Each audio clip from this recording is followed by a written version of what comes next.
A luz que brilha sobre nós, em todos os lugares do planeta, vem do mesmo Sol.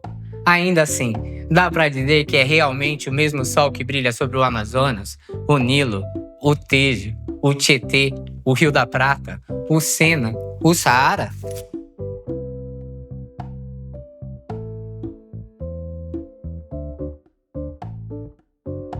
Olá, eu sou Caliel Ventura, sou uma pessoa não binária, tenho tatuagens no pescoço e estou vestida com uma bata branca com bordados na gola, uma calça larga e cinza e alguns acessórios, uma correntinha no pescoço e outra no braço, e um relógio prata e azul. Quando eu falo em território, o que você pensa? Estamos falando de relevo e clima? De linhas que dividem bairros, regiões, cidades, países? Existe uma relação estreita entre cultura e território. Território não é apenas um espaço físico, mas uma construção social, histórica e simbólica por parte de quem ocupa aquele espaço. Assim, é preciso pensar que existem em cada território elementos de identidade, luta e resistência. Para nos apoiar em como pensar a questão, existem algumas definições e demarcações sobre território que podem guiar o nosso olhar. Para Milton Santos, o território é muito mais que uma simples localização geográfica. Ele está diretamente vinculado ao processo histórico vivido por indivíduos e por coletividades. Território é lugar onde as estruturas de diferentes esferas sociais se manifestam. É espaço de intensa construção social e de expressão de várias dimensões da vida humana. Dessa maneira, está sujeito a disputas e processos de apropriação, de exclusão ou inclusão. Território é local de exercício do poder. Conceitos como Sul e Norte global, campo e cidade, Oriente e Ocidente, centro e periferia são categorias que nos ajudam a compreender e desvelar dinâmicas de poder, de desenvolvimento e desigualdade no mundo. A divisão entre Sul global e Norte global é baseada em desigualdades econômicas e políticas. O Norte global indica os países desenvolvidos que, em geral, historicamente colonizaram e atualmente dominam a economia e a tecnologia. No Sul global estão os países historicamente colonizados, com desigualdade estrutural e economias dependentes. Sempre importante lembrar que a separação entre Norte e o Sul global não é absoluta. Países como a China e a Índia têm características de potências emergentes. Elas têm apresentado crescimento econômico e tecnológico significativo, mas ainda enfrentam desafios estruturais típicos do Sul global. A relação entre centro e periferia pode ser investigada tanto em contextos urbanos quanto internacionais. No centro está concentrado o poder econômico, político e social. Na cidade é onde estão concentradas as grandes instituições financeiras, comerciais e culturais, e onde o acesso à infraestrutura é pleno. No contexto global, as potências econômicas que dominam o comércio mundial, as finanças e as tecnologias são o centro. A periferia é geralmente entendida como local da marginalização e da exclusão. Nas cidades, a periferia é onde estão as áreas de pobreza, a falta de infraestrutura e exclusão social. No contexto geopolítico, a periferia enfrenta dependência econômica, dificuldades de acesso a mercados globais e pouca participação nas decisões políticas internacionais. A divisão entre Ocidente e Oriente hoje é entendida como uma construção colonial que coloca a Europa no centro do mundo. O Ocidente é visto como símbolo de progresso e racionalidade, enquanto o Oriente é retratado como exótico, tradicional e bárbaro. Eduard Said usa o conceito de orientalismo para explicar como o Ocidente criou uma visão estereotipada do Oriente para justificar sua dominação e exploração. Quijano fala sobre colonialidade do ser e colonialidade do saber, para descrever a imposição de formas de conhecimento e de subjetividade ocidentais sobre outras populações. Tanto territórios com suas especificidades, quanto nações de territórios que abarcam outras disputas ajudam a expor as limitações desses conceitos e apontam caminhos para novas elaborações. É o caso da América Latina e do Brasil, tendo passado pela colonização e com seu desenvolvimento recente. Essa parte do mundo não é propriamente Ocidente, mas também não é Oriente. É um terceiro espaço, onde resistências e culturas híbridas se manifestam. Algumas vezes ocupamos a posição de periferia do centro, outras do centro da periferia. Por outro lado, é muito cara ao feminismo a noção de corpo como primeiro território.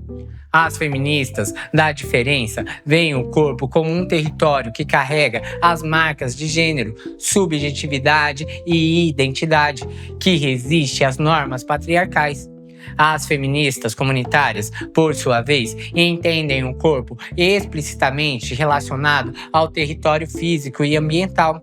Ele é indivisível da terra e da comunidade, e as agressões ao território físico são extensões da violência contra os corpos dos colonizados. As imagens do outro frequentemente são criadas por grupos dominantes para reforçar suas próprias normas culturais, mas a cultura é dinâmica e diversa, desafia a homogeneização.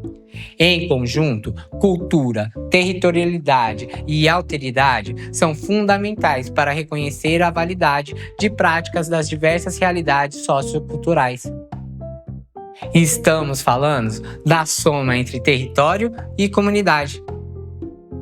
Existem muitas formas de ocupação do território que, apesar das diferenças e especificidades sociais e históricas, têm em comum a luta pelo reconhecimento de seus direitos territoriais, a preservação de suas formas de vida. Territórios como os territórios indígenas, os territórios quilombolas, os territórios ribeirinhos, os territórios de favela não podem ser compreendidos sem levarmos em conta que esses grupos estão em lutas constante para garantir sua permanência e ter autonomia sobre seu território. Enfrentam desafios relacionados à exclusão social, à violência estatal ou à exploração econômica. Suas lutas não podem ser desvinculadas do avanço do capitalismo predatório, à especulação imobiliária, à mineração, à grilagem de terras e grandes projetos de infraestrutura que ameaçam a integridade do território, e muitas vezes o grupo corre o risco de ser expulso. Por isso, o território também é um espaço de preservação cultural. Muitas vezes, ele se torna um verdadeiro ponto de luta, e as práticas emergem como práticas de identidade e resistência.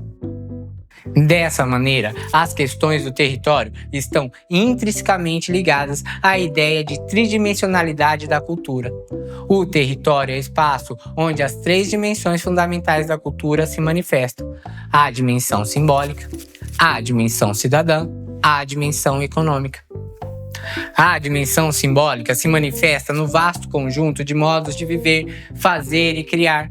No Brasil, ela está nas tradições e práticas populares das diversas identidades regionais e coletivas. Essa pluralidade caracteriza a identidade brasileira, e a dimensão simbólica funciona ao mesmo tempo como afirmação de particularidades e elo entre os diferentes grupos. A dimensão cidadã é formada pelos direitos culturais assegurados pela Constituição. Eles incluem o direito à participação ativa de todas as pessoas na vida cultural, o direito à criação, à fruição e à distribuição de arte e cultura, a participação nas decisões de políticas públicas e a proteção ao direito autoral e à cooperação internacional. Por fim, a dimensão econômica da cultura é sua posição estratégica na economia do conhecimento. Ela é impulsionada pela criatividade e pela informação e representa uma enorme cadeia produtiva com uma força econômica significativa. Como um valor humanizante, ela é uma força importante para o desenvolvimento econômico sustentável.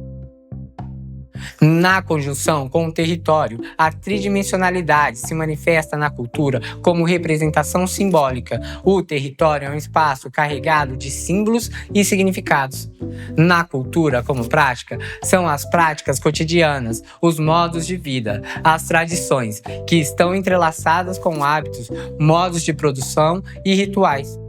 E na cultura, como estrutura de poder, tanto nas forças externas que tentam impor suas próprias normas sobre o uso do espaço, quanto na resistência às imposições, na luta pelo direito de existir e nas disputas e negociações que emergem dos encontros e embates.